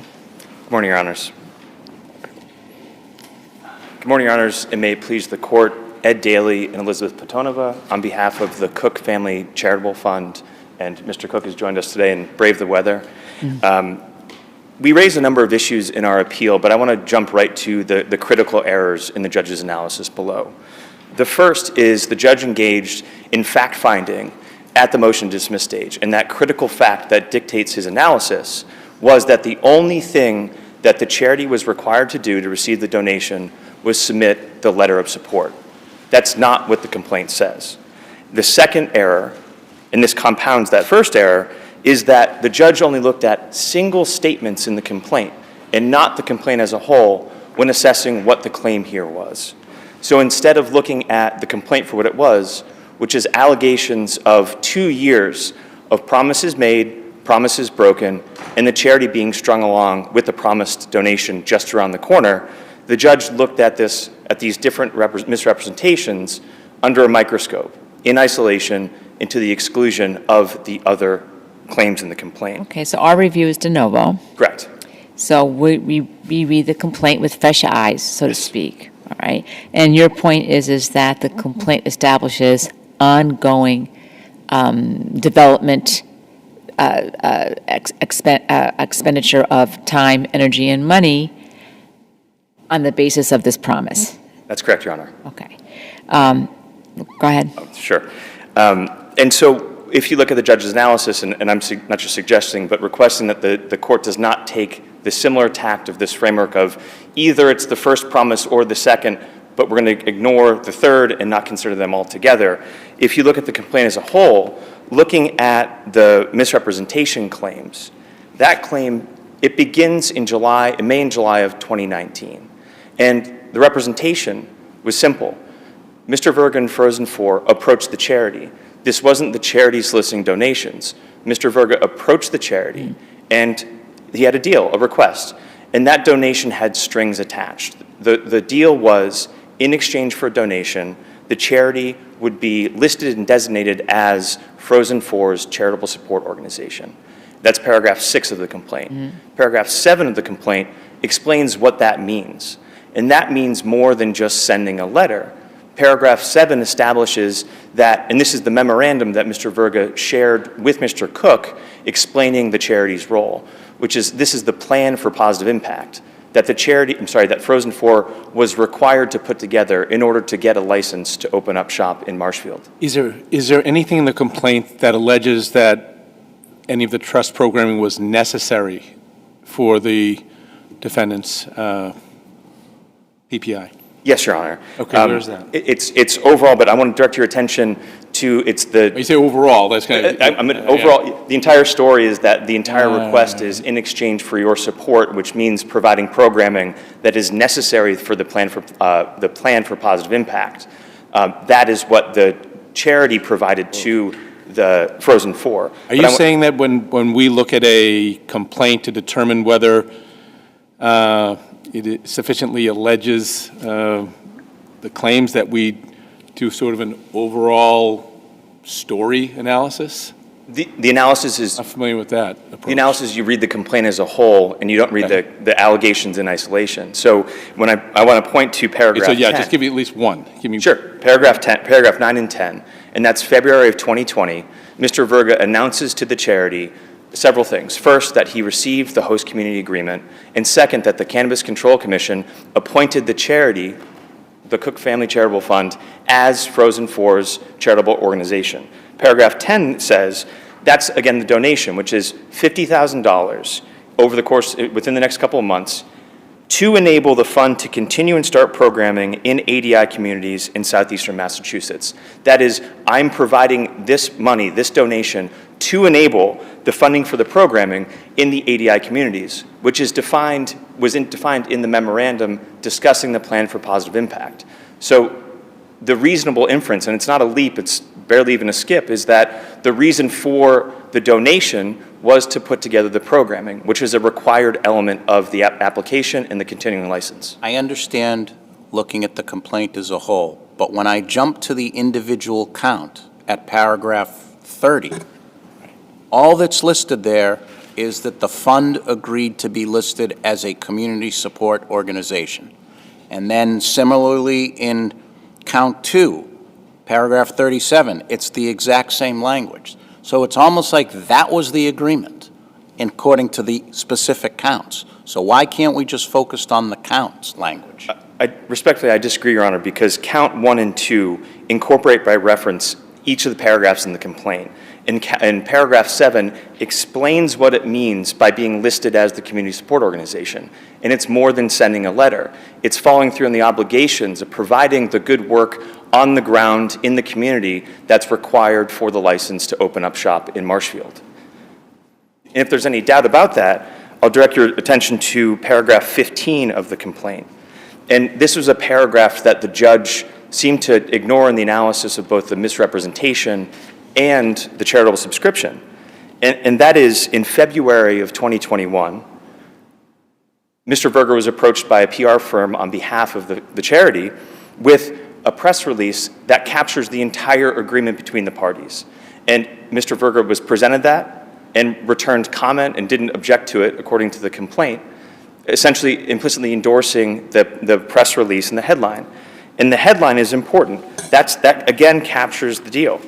And again, the 15 states, the headline is, the Cook Family Charitable Fund receives $100,000 pledge from Frozen 4, semicolon, will use funds for online training to businesses and municipal departments on identifying addiction. Are you suggesting that the complaint alleges specific programming that the trust developed and implemented in reliance on the defendant's promise, or that you don't need to do so? What the complaint alleges is that Frozen 4 directed a type of programming for its benefit. It did not micromanage the exact type of programming, but it said, we need a charitable organization that does the good work in the community. We're not going to direct you exactly how to do that. That's what the charity does in operation. But where in the complaint does the trust say that, in reliance on that promise of $100,000, that we implemented the following programs? So I'll direct your attention to paragraphs 26 and 27, and that's read in conjunction with paragraph 10, which is Mr. Verga's statement that says the donation I'm about to give you, $50,000 to $100,000, is to enable you to do this type of programming. And paragraphs 26 and 27 identify that the fund detrimentally relied on those commitments to provide the provide the donation. And then 27 explains exactly what the fund did: expend money at the direction of Frozen 4 to provide the strings attached to this donation, which is the community support organization, the programming, the plan for positive impact. That's what the charity followed through on. And so what this case is, it's a promise made. The charity upheld its end of the bargain. That string that was attached, provide the services required under the licensing. And in exchange, Frozen 4 was to give them $100,000. When the charity did that and Frozen 4 got the license, opened up shop in December of 2021, that's when Frozen 4 pulled the rug from under the charity and walked away from the donation. The complaint states a cause of action here and adequately and sufficiently does so. And the reason I was turning the court's attention to the error of the judge's analysis below is it was parsing this issue of factual finding. It's only the letter of support. That's not what the complaint alleges. And then if you look at only the letter of support, then either it's the one promise in 2019 or one promise in 2020, but that's not what the complaint says. It's a continuing pattern of promises made, promises broken, that are the factual basis for this lawsuit. And the judge made the same error in analysis in both applying to the misrepresentation claims as he did to the charitable subscription and contract claims.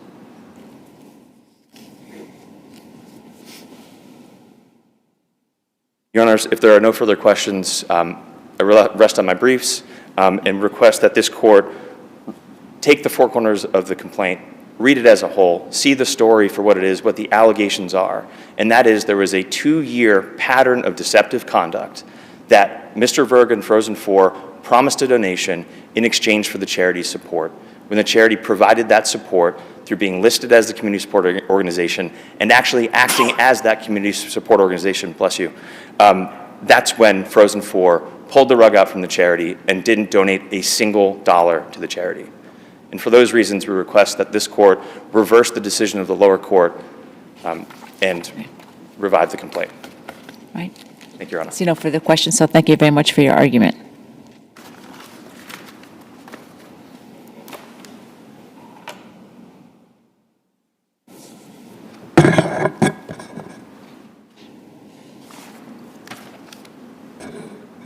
Good morning, Your Honor. Nicholas Delakis for Frozen 4 Corporation and Frozen 4 LLC. May it please the Court. The fund's complaint was properly dismissed for two main reasons I'd like to focus on today. First, the fund did not allege intent to induce. And second, the fund did not plead the elements necessary for charitable subscription. And I'd also like to address some of the statements made here today and in the reply brief, if I may. The fund did not plead that Frozen 4 intended to induce it to spend $80,000 of money that it did not have. The only thing that Frozen 4 ever asked the fund to do was say that the fund would take our money. Frozen 4 And what would have been the purpose for taking the money? The purpose for taking the money, under the Cannabis Control Commission regulations at the time, said that we had to submit a plan for our positive impact plan that we could satisfy by donating money to a charity. And we had to show them that there was a charity that would take the money.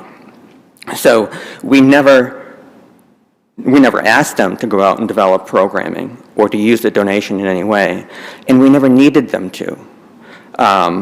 Donating to them was enough. The fund's pre-existing mission statement. That donation never took place. You're saying. Correct. That donation Promising to donate was enough. Was that your point? We're in the world of 2019, and we're dealing with the Cannabis Control Commission's regulations then. And they said very clearly, no dispute, your positive impact plan is satisfied by donating money to a charity, period. Well, it's a little more than that particular type of charity, et cetera, right? Well, it has to benefit the community. Disproportionately impacted communities, exactly. But by donating to them, you could satisfy that. Now, as we go forward in time, they changed their guidance, and they said, that's not enough anymore. You can't just do that. And that's when this wasn't going to satisfy the Cannabis Control Commission, and so that, I think, is the reason that you see Frozen 4 backing away. Can I, and pardon my tendency to oversimplify, but just tell me where I've got it wrong. So they say, we need someone to give us a letter. Yes. Right? And you folks say, okay, if you give us $100,000, we'll give you a letter. And they say, great. And then they give the letter, and then you say, well, never mind. Well, that's not exactly what... Where do I have it wrong? Okay. So they did what they did. They gave the letter so that your clients could get the approval from the CCC, right? Under the 2019 guidance, right. And that was supposed to be, I mean, it wasn't just out of the goodness of, their charitable hearts that they did that. They expected to get something in return, presumably. So I think what Your Honor... Unless they're just so cannabis supporters. The July 2019, there wasn't any statement about money, about how much. Okay, so there was never an agreement that you give us $100,000, we'll sign the letter. Did your client give them anything of any value whatsoever? Exactly. Is the answer no? The answer. I'm not sure what the question Did your clients give them anything whatsoever of any value in return for their letter? Not that I'm aware of, no. No. Okay. So, getting back to intent to induce, we never told them they had to do anything with the money, and we never asked them to do anything with the money, and we didn't need them to do anything. Isn't the standard of what it would be reasonable when we're talking about inducement, whether or not it would be reasonable to believe that to spend the money on the programming of which this charity is responsible for, known for, dedicated to, that would be that would be reasonably interpreted as an inducement? A reasonable inducement. In other words, a charity is not just going to pocket the money and pay the board of directors. The charity is going to do something with the money. Exactly. And under the 2019 guidance, that's exactly what we were planning. We were planning that the charity would use the money to do the things that it already does, and that would benefit the disproportionately impacted communities. But our intent, as expressed in the complaint, was always that we were donating to you to satisfy the Cannabis Control Commission and get a license from them. It was never, no allegation anywhere that there was this, a freestanding, we are going to donate to you no matter what. It was always tied to a license. And when the Cannabis Control Commission said, no, you can't do that, well, that changes things. How does that change an alleged, we'll call it an alleged promise, if you will? How does the change by the Cannabis Commission affect that? In other words, it was sort of gave you a get-home-free card. You don't have to do it anymore. I wouldn't call it a get-home-free card. If we're talking in the words of charitable subscription, the meeting of the minds just isn't alleged, and that's the key fact. Well, would you agree that there was a meeting of a mind that some amount was going to be donated? In other words, because it arguably, and again, I'm I don't know how the panel's going to come out on this, but arguably, the exact amount was not discussed until a later period of time, right? Correct. But some amount was anticipated. Some vague amount is discussed, but it's never, until very late, it's never solidified into anything that the fund could rely on to go out and make $80,000 of commitments. And so there could be an argument, you overspent too much money here. But of course, there was other information that came forward that was going to be between $50,000 and $100,000. Isn't that a separate argument than whether or not they were entitled to rely on this, what they do allege was a false representation, that the money was going to be donated to them? Well, we started talking about reasonable reliance, and so my answer to that was that if you look at the allegations of the complaint, as you move through time, you have varying amounts of money, never a very clear statement of of what specific amount until late in the game, and then when it's going to be delivered. And expressions by the fund of concern, are you really committed to this? And even after the parties start discussing a specific amount, the fund still comes back and says, we need some more commitments from you. As you move through time, though, the fund... Counsel, you keep saying that there wasn't a definite amount, and I understand that's your position. But the complaint has an amount, and in a motion to dismiss, we have to accept the allegations as true. Right. So there was an amount. It was $100,000 to be given in return for that $100,000, a letter, kind of like a contract. So back to Justice Brennan's point, what are we missing here? Why isn't that good enough? Promise, reliance, done. Okay. We're dealing with a charitable subscription. Law is different there, okay? Otherwise, every person who ever says that they're going to donate to a charity would be held to a charitable subscription. And the SJC has been absolutely clear in the King case that it's not going... But here we have reliance on the organization. They did something in return, which puts it outside of those cases. Well, the case law, though, is a little different. You think it'd be different if I said, I'll donate $100 to your charity if you write me a letter and say, that is the best judge that ever sat in Massachusetts, and then I give you $100, and then you say, oh, never mind, we changed our minds now. That's a little different. Not such a good judge. Yeah, so, not such a good judge. Yeah, I mean, I'm being slightly tongue-in-cheek, but this is not just, I will give you a donation. This is, seems to me, more transactional language, certainly based on what is alleged in the complaint, that it's not just, we promise to give you a donation, it's in exchange for X. And, we will give you a donation. And X is the issue. You have X being what's alleged in the complaint, which is, give us this letter. Okay, now that letter is a letter, it doesn't equal a license. But that's not what they're saying the agreement was in the complaint, which we are bound to accept as true. The complaint says the basis for the fund to agree to be listed as a community support organization. They did that, right? Correct. Okay, and in exchange for that, according to the complaint, you were to donate $100,000. No, that's not what the complaint alleges. The complaint, July 2019, the allegation is that we will make a donation of some amount to you in exchange for telling the Cannabis Control Commission that you'll take the money. Where is that in the complaint? That's what the, I'll call it quid pro quo, but it's really not. Because I'm looking back, like I asked your opposing counsel, paragraph 30. And paragraph 30 is, would donate $100,000 for the basis for the fund to be agreed to be listed as a community support organization. Let's accept that as true. Well, so I'm just going to rely on paragraph 7 of the complaint, where there's no discussion of money. And the allegations in the complaint are that there was no discussion of any specific amount until release. Paragraph 30, basis of the fund to be listed as a community support organization. Well, Okay, that's inconsistent with paragraph 7, but let's put that aside.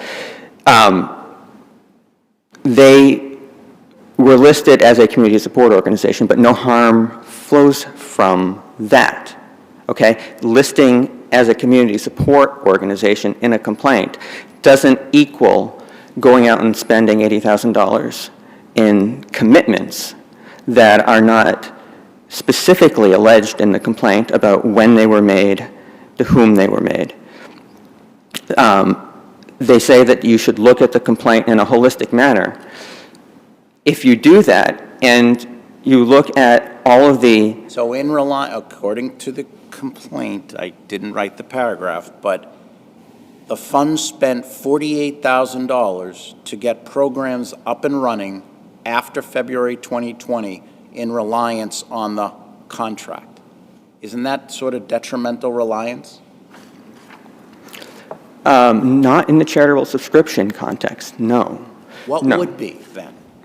They thought the promise was, you give us $100,000. They have a board of directors meeting and they say, hey, we're going to get $100,000. You know what? Let's take some of that money and let's hire a community support organizer. That seems to me to be reliance based on your promise to pay $100,000. What's different from what I just said, where they say they got they spent $48,000 to get programs up and running? The reliance has to be reasonable, okay? In the charitable subscription context, the reliance always has to be reasonable. And I rely on the King case, which is cited in the in the briefing. The reliance there goes far beyond anything here. You had Dr. King. You're saying that nobody could, no jury, no one could determine that this was reasonable Well, first, in order to survive a motion to dismiss. reasonable reliance was not argued in their opening brief, and so I stand on what I said in the brief, that that's an argument that's waived. But yes, in the charitable subscription context, the King case, Dr. King said he was going to donate his papers to Boston University.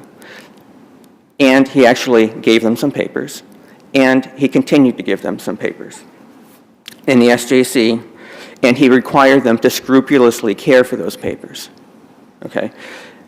Based on that, the SJC said that that was either consideration or reliance. The court didn't have to say what it was one way or the other. My point is that in none of the modern cases is there anything like the vague statements made here where a charity goes out and spends $80,000 without ever telling the donor that it's going out and doing this, all right? Never told us that they were doing this, and then tries to hold us bound on reliance. I suppose one could say one should never spend money they don't have in their hands, right? But that's, I look at that as a separate issue. Why they have to tell you exactly what they're doing with it when that's never been a string that was attached on your part, right? Well, again, I come back Except for the fact that it had to be, of course, for the community, because that's the whole point. Right. Well, again, there's no allegation in the complaint that we ever intended to induce them to do any of this. Okay. We never told them that, and they never told us they were going out and doing this. All right. Okay. Well, this case presents interesting issues. Thank you both for your arguments. It was very helpful. And I'm going to say the panel has no more questions and ask you to get home safely because the weather's not so good, and we'll take the case under advisement. Thank you very much. The court will stand in recess.